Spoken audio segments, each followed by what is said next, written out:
Bismillahirrahmanirrahim. Assalamualaikum warahmatullahi wabarakatuh. Perkenalkan, nama saya Diva Nur Aziza dengan NIM 1810166. Dalam video kali ini, saya akan membahas topik yang nomor 1, yaitu peraturan tentang perencanaan pembangunan daerah. Di sini saya mengambil peraturan dari Peraturan Menteri Dalam Negeri Nomor 17 Tahun 2021 tentang Pedoman Penyusunan RKPD tahun 2022.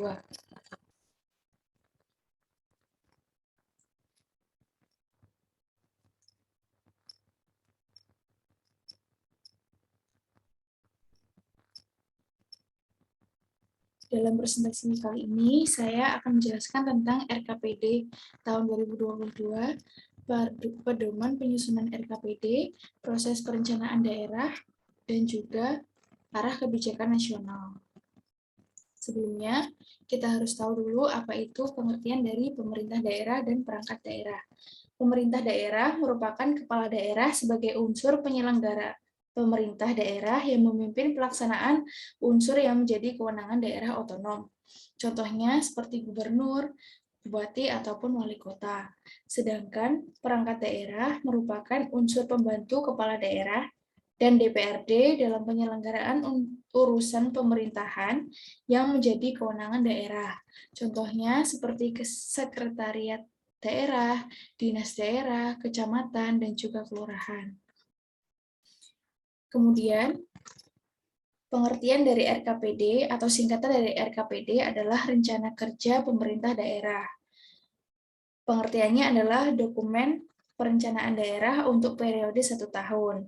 RKPD merupakan penjabaran dari dokumen RPJMD, di mana di dalamnya harus memuat yang pertama, rancangan kerangka ekonomi daerah, prioritas pembangunan daerah, rencana kerja dan pendanaan untuk jangka waktu 1 tahun, dan juga kebijakan pemulihan ekonomi dalam penanganan dampak pandemi COVID.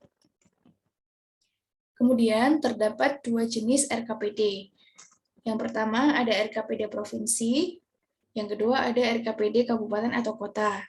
Sesuai dengan namanya, RKPD provinsi dirancang dan ditetapkan oleh gubernur, serta harus berpedoman kepada RKP dan program strategis nasional.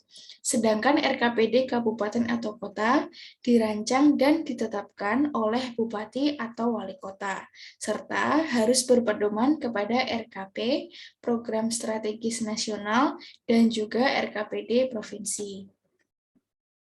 Kemudian, penyusunan RKPD harus mengacu kepada hal-hal berikut.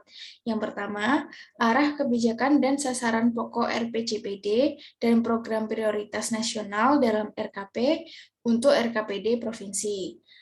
Kemudian ada arah kebijakan dan sasaran pokok RPJPD kabupaten atau kota, RPJMD provinsi, program prioritas nasional dalam RKP, untuk RKPD kabupaten atau kota. Kemudian ada evaluasi capaian kinerja RPJMD dan juga rencana strategis perangkat daerah periode sebelumnya. Kemudian ada evaluasi capaian kinerja RKPD dan rencana kerja perangkat daerah tahun sebelumnya. Yang terakhir ada visi, misi, dan program kepala daerah terpilih. Dalam Permendagri ini juga dimuat tentang pedoman penyusunan RKPD. Sebelumnya, kepala daerah harus menyusun rancangan perkada atau peraturan kepala daerah tentang RKPD provinsi tahun 2022, kemudian ditetapkan paling lambat tanggal 30 Juni tahun 2021. Setelah itu, rancangan perkada tentang RKPD kabupaten atau kota ditetapkan paling lama minggu pertama bulan Juli tahun 2021 atau setelah RKPD provinsi ditetapkan atau setelah perkada tentang RKPD provinsi ditetapkan. Kemudian gubernur sebagai kepala daerah tingkat provinsi menyampaikan Pergub tentang RKPD provinsi tahun 2022 kepada Menteri melalui Direktur Jenderal Bina Pembangunan Daerah paling lama 7 hari setelah penetapan Pergub tersebut, sedangkan untuk RKPD Kabupaten atau Kota disampaikan oleh Bupati atau Wali Kota kepada Gubernur sebagai wakil dari pemerintah pusat. Hal tersebut dimaksudkan agar dokumen RKPD yang disampaikan menjadi evaluasi dan menjadi dasar penyusunan rancangan KUA dan PPAS. Selain itu, Permendagri ini juga memuat tentang penjadwalan proses perencanaan daerah tahun 2022. Perencanaan daerah diawali dengan penyusunan rancangan awal RKPD dan juga rencana kerja perangkat daerah yang dilakukan pada minggu pertama bulan Desember 2 tahun sebelum tahun rencana. Kemudian menyampaikan surat edaran dari kepala daerah kepada kepala perangkat daerah tentang penyusunan rencana kerja perangkat daerah dilakukan pada minggu kedua bulan Februari. Kemudian melakukan penyampaian rancangan rencana kerja perangkat daerah kepada Bapeda dilakukan paling lambat minggu pertama bulan Maret untuk provinsi dan minggu ketiga bulan Maret untuk kabupaten atau kota. Kemudian, melakukan verifikasi kesesuaian antara rencana kerja perangkat daerah dengan rancangan awal RKPD. Dilakukan 2 minggu setelah penyampaian kepada Bapeda.